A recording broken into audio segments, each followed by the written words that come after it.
air. We'd rather see Okay. you. You're live and you're public. I'm live and I'm public. Oh, that's scary. Um, I guess that's sort of okay because I'm publicly live about 3 or 4 times a month on city council. So I guess that's okay, right? So, do you want me to just take off and go with this, Lori? Yes, now I'm going to keep our computer muted. Steve, Okay.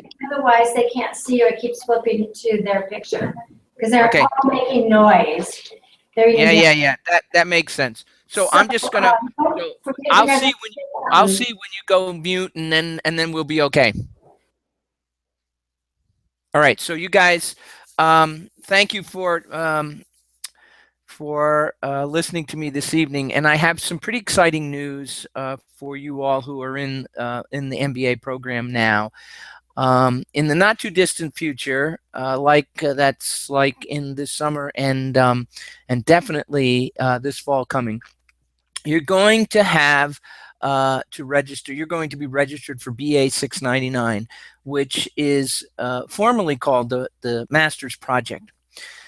About 3 weeks ago, the faculty had a discussion and voted to provide some options for 699, and that's what I'd like to kind of lay out for you this evening. The first option is the master's thesis, or the paper as it sits right now.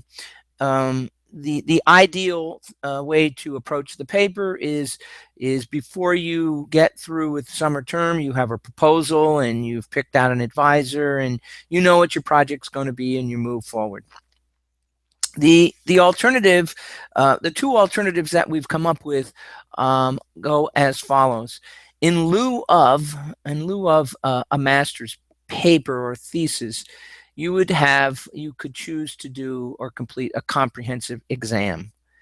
That exam would be administered about midterm fall. It's going to cover 4 particular areas: management, marketing, finance, and operations management. And you will be given 3 questions for each of those subject areas and asked to answer 2. The tough part of this is it's an 8-hour make it or break it kind of thing. You'd sit down and you would have 8 hours plus a time for a break, and I see a smile there.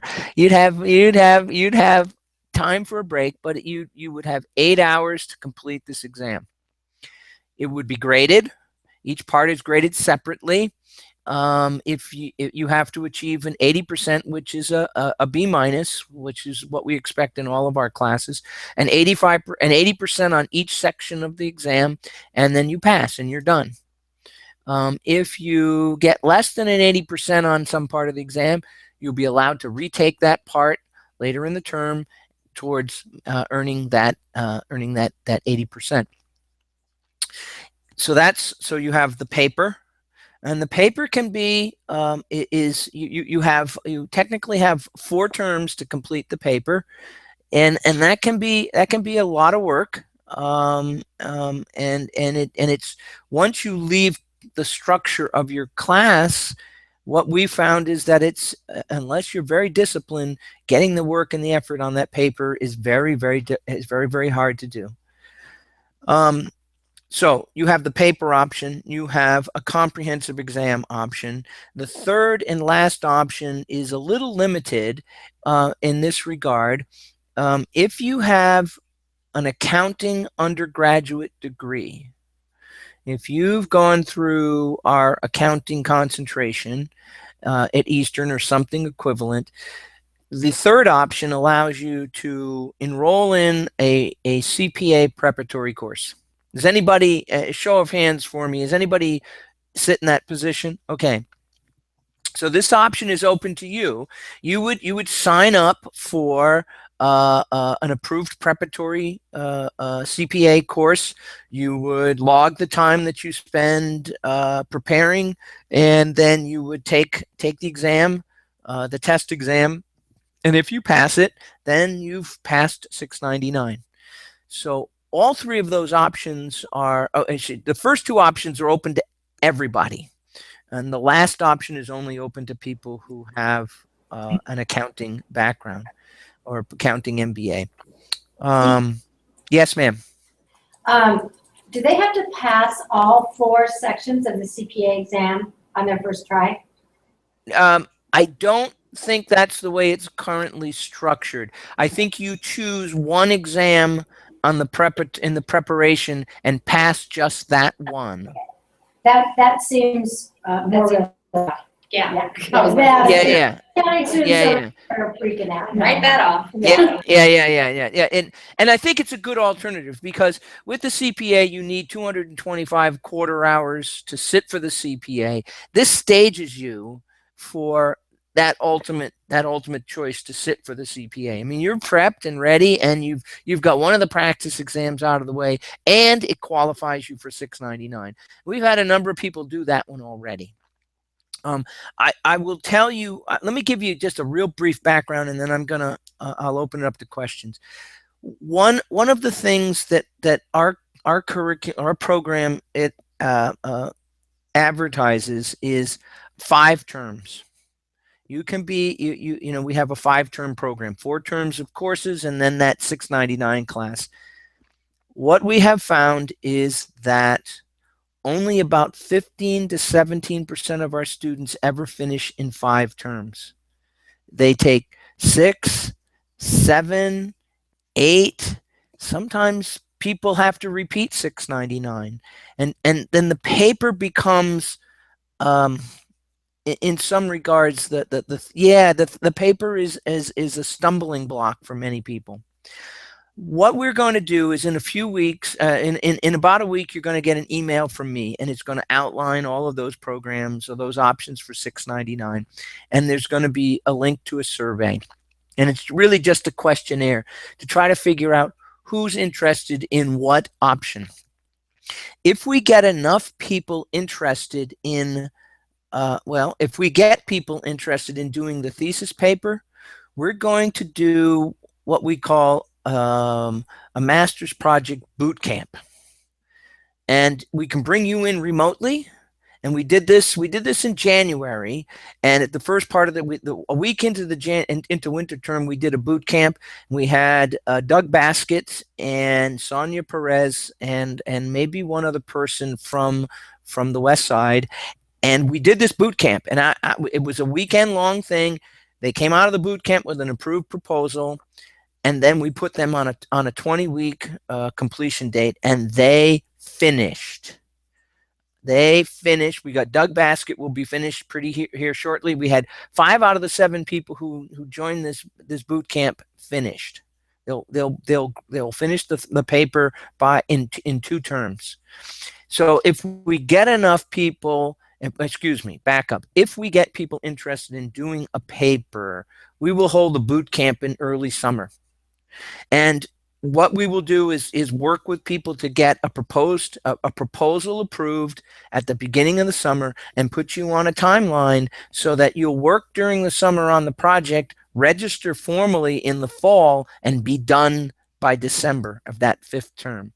It's much more structured, and it's much more we give you those timelines and those milestones so that you meet them, and they're graded pieces so that you know that there's a grade to that final paper that involves meeting all of those timelines. And it really worked. It worked really, really well for the 5 of those 7 people. One person had to drop out of the program because they had other commitments, and just one person they were doing tax preparation, and they got hung up. And anybody does anybody do taxes, preparation for taxes? Not just your own, but commercially or for business. It chews people up. Be very cautious if you want to go in that direction, because your life, I see a head nodding, your life ends for about a 1-month period while you do this work. I mean, it's good money, but it's a lot of work. So that's all I have to say. You got 3 options: paper, exam, or CPA prep. And so far, it's a mixed bag. And we did this. I did the same thing with the on-campus section, and I have a mixed bag. And so some people are sticking with the papers, and some people are going with the exam. So I'm not asking you to make a choice tonight, but I'm putting it out there so you know what's coming down the line. Any questions? Go for it. Yes, ma'am. Would you send it, if we decided to go with the exam route, would we get some sample questions? You would enroll in a CPA prep class? No. I'm talking about the first exam? Yeah. Oh, The 3-question exam? So Do Steve, you get an example? comprehensive. yeah, it's kind of like Yes. the comprehensive exams where you get practice questions from your faculty before you go through the doctoral program. I don't. That's a good question, and I'll be honest with you, saying that we've not done this before, so there's still some uncertainty about how it's going to unfold. I think that that's a reasonable request and a reasonable thing for us to do. At the very least, there should be some type of study guide. But let me kind of give you what I think questions should be like. These are not going to be definitions. They're not going to be solving an equation, or give me net present value.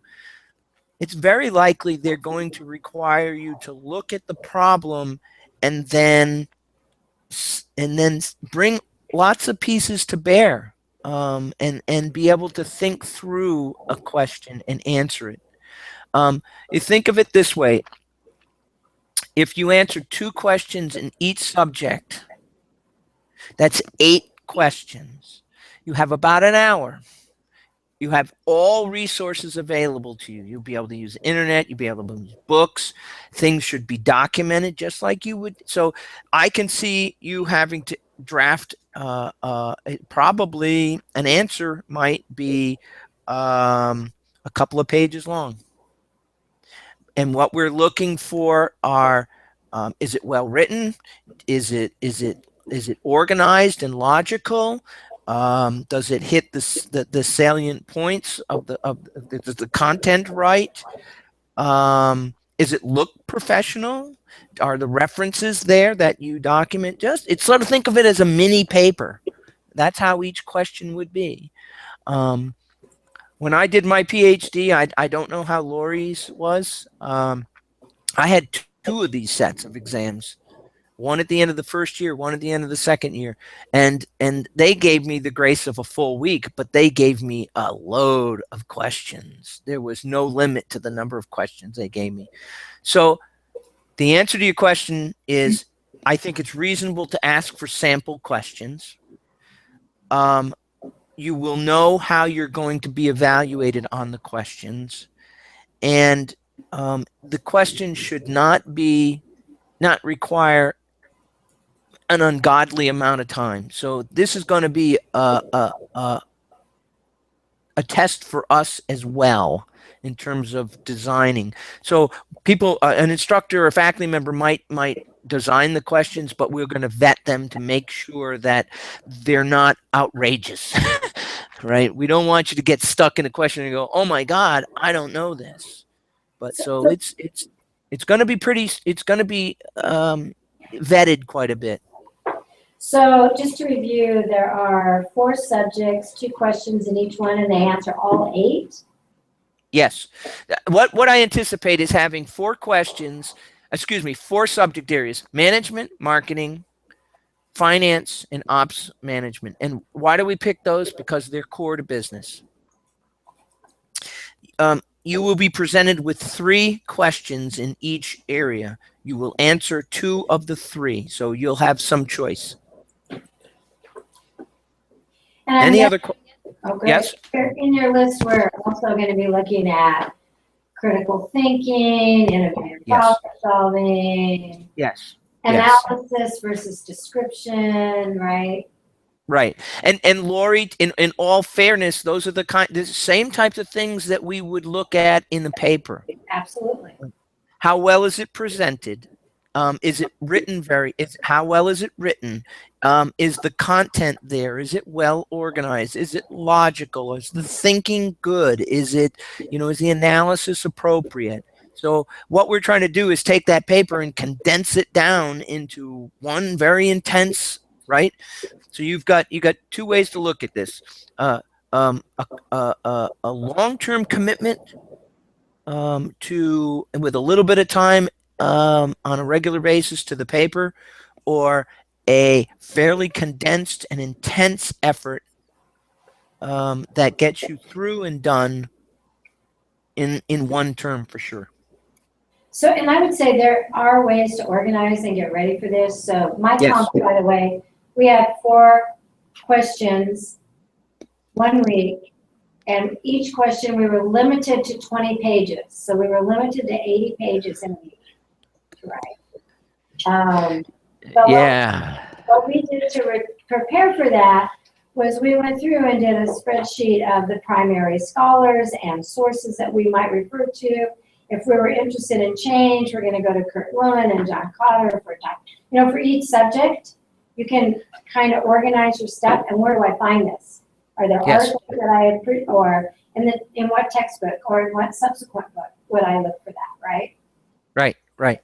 So you can do a lot before that 8-hour starts.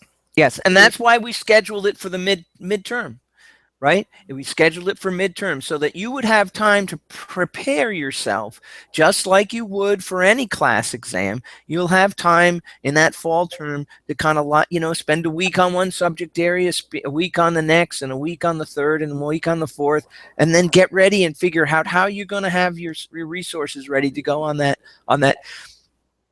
test day. It will likely be a Saturday. All right. You'll have a Saturday to devote to this. And I see my family's coming in the door, so this might be an appropriate time to wrap it up. Any other questions that you guys have? Yeah. Did you just leave? No, they're barely. He just shushed his family. Oh, I see. Oh. Hi, guys. Darlene in the background? Yeah, but she's not going to make an appearance. I know that much. You have to share your hard cider with her. Yeah, that much. Yeah, maybe after 2 or 3 of them. Where's dinner? Now I'm getting the question for dinner. All right. If you look for an email in about the next week, and if you have any questions, you can contact me then. Okay. Got another and question? One question. Real quick. Okay. So it's kind of like a 2-part question. So you said, of course, Lori, come on. So you said if we don't get 80% on one section, we can retake it. If we don't, for example, get the overall grade that we're looking for, can we retake certain parts to up it, or can we say, scrap it, I want an A, I'll go do the paper and take my time to do it, or is it like one and done? Don't look at me, you should know better, Lori. It's not like how do we put it? It's a pass fail kind of thing, but you need to get 80% on each section to pass. So it won't go into the GPA as a B versus an A versus. Exactly. It'll go in as a pass fail or a satisfactory unsatisfactory. So a good question. That said, the minimum grade is basically an 80%, right? Because that's a passing grade in any program. If you get less than B- in any of your courses in this program, you're required to do it over again. So, but if they have 4 sections and they flunk 1, do Yes. they have a takeover for only that one, or do they do all 4 again, or have we even decided that yet? Nope. If you have to retake a section, you just take that section. But still before fall term in, so basically it's Right, all. right. before. We'll try to, and it'll probably be, we'll get the exams, we'll grade them. About 2 weeks afterwards, we'll open it up again for the next round. Okay. Real quick, once you pick a path, let's say you pick the test, you have to stay on that path. Like if you take the test, you fail it, you decide, I want to write a paper. Can you write the paper? Or once you pick a path, are you down that path? I don't think we've had that conversation, but my inclination Or the other way is around. that, my inclination is that we would like you to pick the path and stick with it. because it's just going to postpone getting to that paper if that's the case. And And you you don't know- want to put a lot of effort into a paper and then just drop it, right? And you could incentivize people to do that by saying they have to pay for another $6.99. Well, yes, that too. It's a good idea. That too. Anyway, hey, any other questions for Steve before he goes and has dinner? No, thank you. Thank you. Thanks, Steve. Thank you very much. Nice to meet you all. Take care. Congratulations. Thanks, Lori. All right.